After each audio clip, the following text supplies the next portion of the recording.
Hello everyone, welcome to our channel Firefighting Engineering।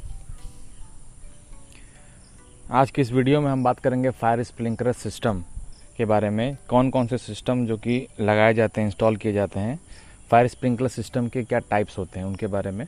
जैसे हमारे area में, जैसे इंडिया में जो महानगरों में लगाए जाते हैं वो वेट टाइप का स्प्रिंकलर सिस्टम होता है, और जगह जहाँ पे फ्रीजिंग पॉइंट की सिचुएशन रहती है वहाँ पे ड्राई टाइप का स्प्रिंकलर सिस्टम होता है।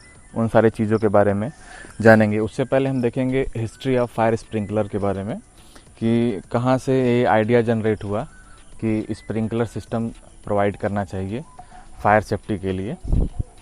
उसके बारे में देखेंगे कि कहाँ से ये आइडिया जनरेट हुआ।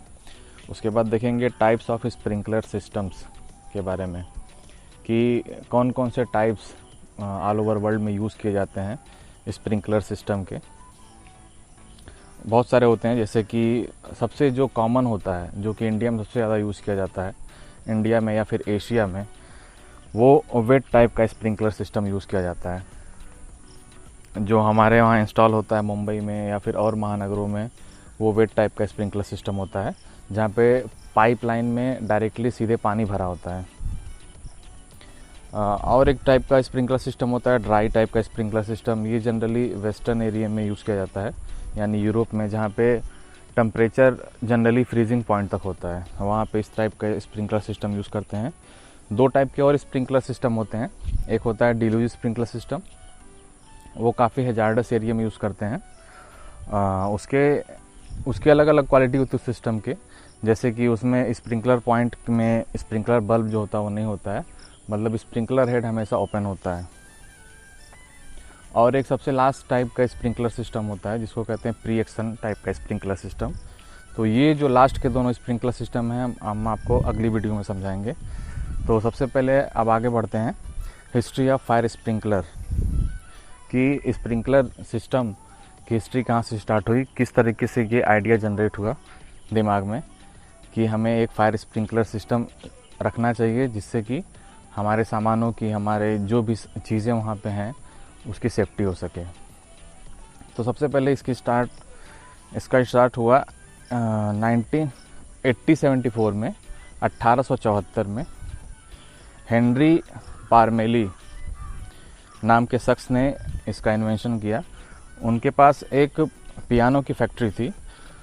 For protecting his piano factory Henry Parmelee ने इसको जनरेट किया।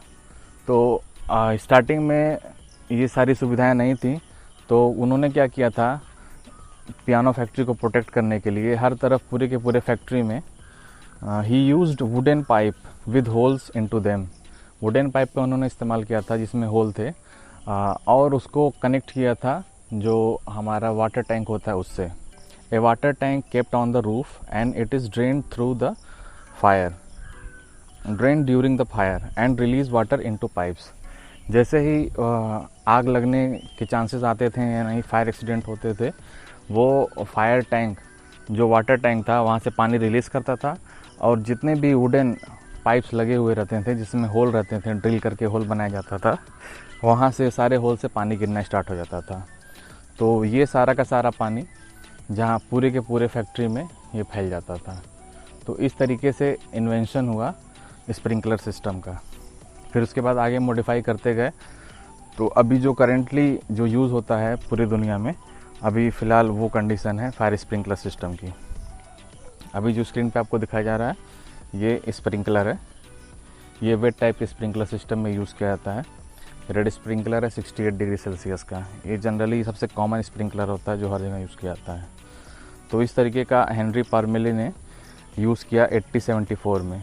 उन्होंने पियानो की फैक्ट्री को प्रोटेक्ट करने के लिए ऐसा किया था।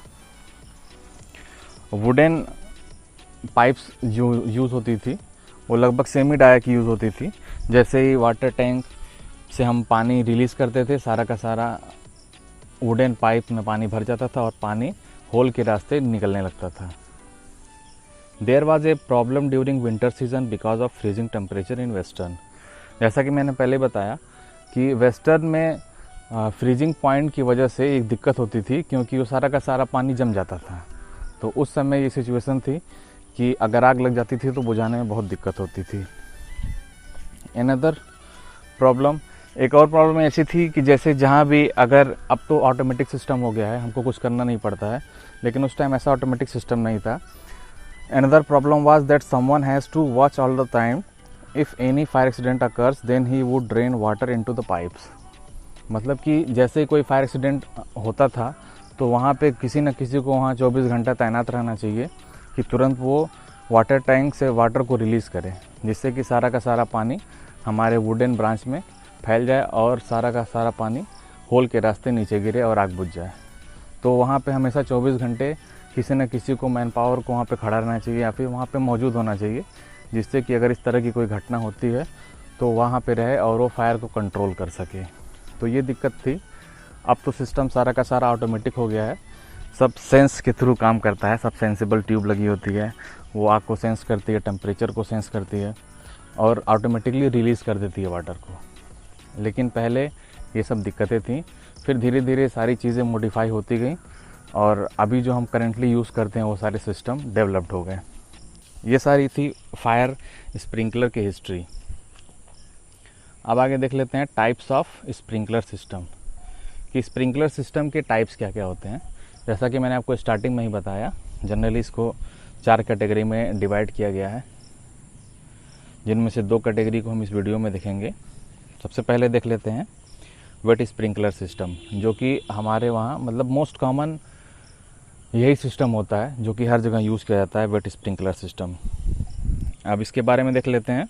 Pipeline will be filled with water all the time so as sprinkler head. जितनी भी पाइपलाइन होती हैं, देखिए आपको स्क्रीन पे दिखाया जा रहा है, ये स्प्रिंकलर की पाइपलाइन है, ब्रांचेज हैं, इसमें हमेशा पानी भरा रहता है। वेट स्प्रिंकलर सिस्टम की हम बात कर रहे हैं, इसमें हमेशा पानी भरा रहता है। Wet sprinkler system used where temperature can not be get to the freezing point. जैसे दूसरा पॉइंट ये है कि जहाँ पे भी फ्रीजिंग पॉइंट नहीं पहुँच पाता है, जैसे कि बर्फीला एरिया नहीं है, तो वहाँ पे हम वेट स्प्रिंकलर सिस्टम को यूज़ कर सकते हैं। इंडिया में मोस्टली जगहों पे या फिर एशिया में भी बात करें तो मोस्टली जगहों पे ये यूज़ किया जाता है।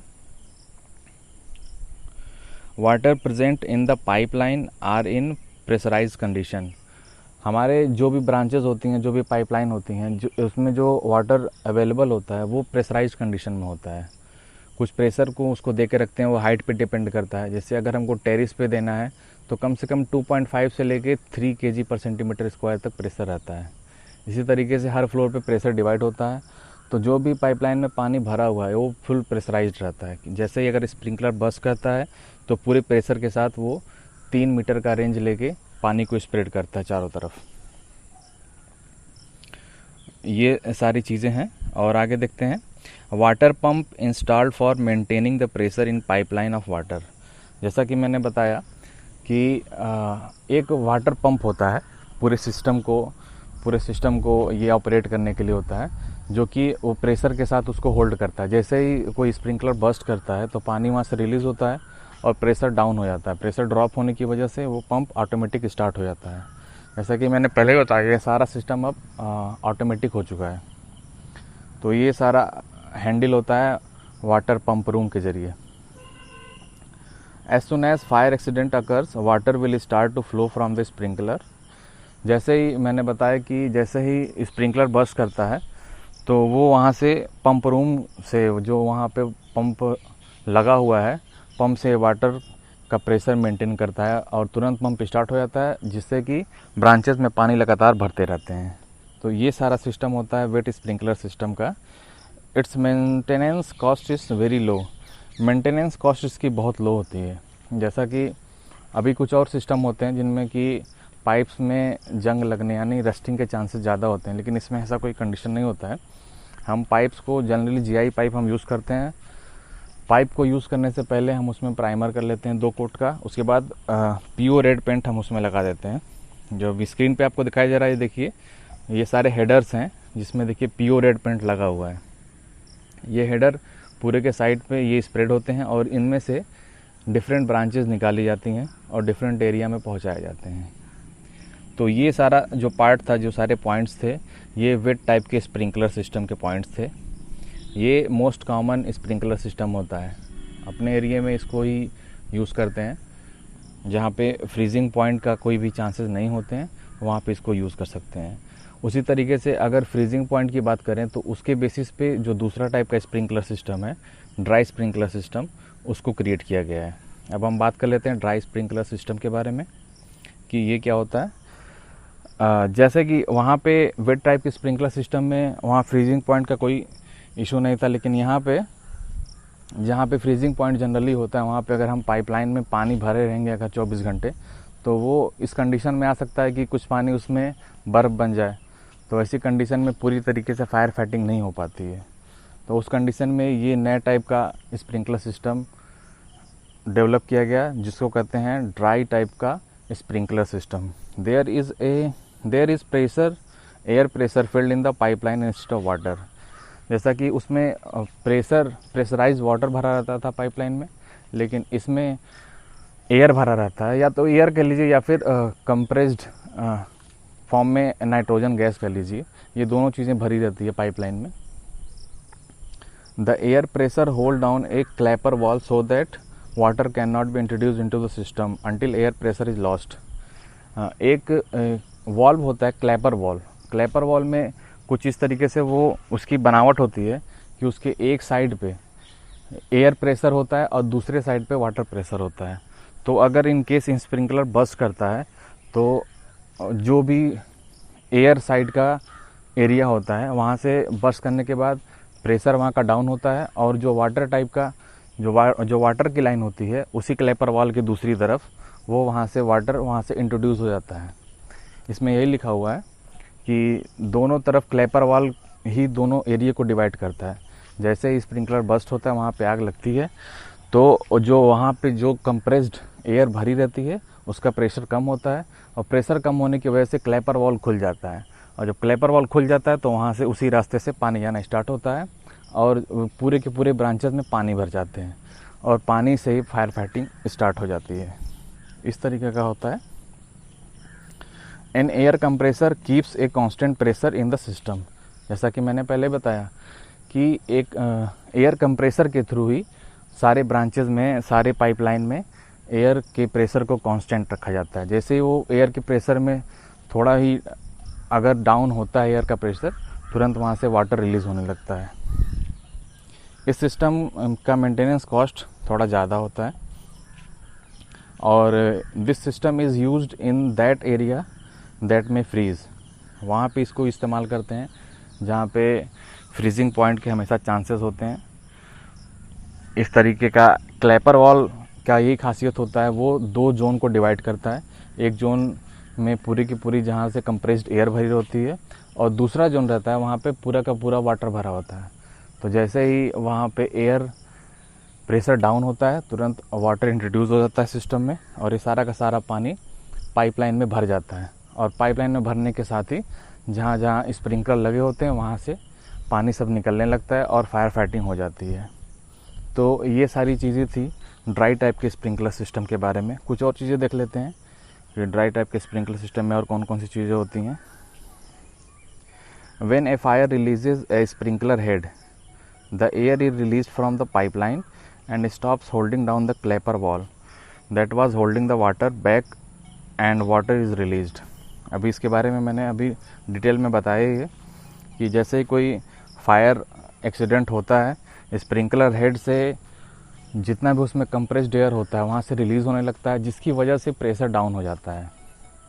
एयर का प्रेशर डाउन होता है तो जो क्लैपर वॉल पानी को रोके हुए रहता है वॉल के थ्रू, तो वो डाउन होने की वजह से उसको फिर रोक नहीं पाता है, और उसके बाद जो पानी रुका हुआ रहता है वो पूरे पाइपलाइन में फ़्लो करने लगता है, और फ्लो करने के बाद सारी ब्रांचेस में जाता है, और वहाँ से पानी ब्रांचेस के थ्रू स्प्रिंकलर हेड से गिरता है, और सारा का सारा फायर फाइटिंग हो जाता है। वहाँ से फायर एक्सीडेंट को कंट्रोल कर लेते हैं।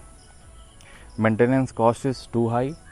मेंटेनेंस कॉस्ट जैसा कि बताया ही मैंने कि पाइपलाइन जो होती है उसमें कुछ ही अमाउंट में पानी होता है, बाकी सब एयर होता है, जिससे कि रस्टिंग के चांसेस ज़्यादा होते हैं। अगर ये वीडियो आपको पसंद आई तो इसे लाइक करें और कमेंट करके अपनी राय दें, और चैनल को सब्सक्राइब करना ना भूलें। आज के लिए बस इतना ही। मिलते हैं आपसे जल्दी ही एक नए वीडियो में। Thank you so much.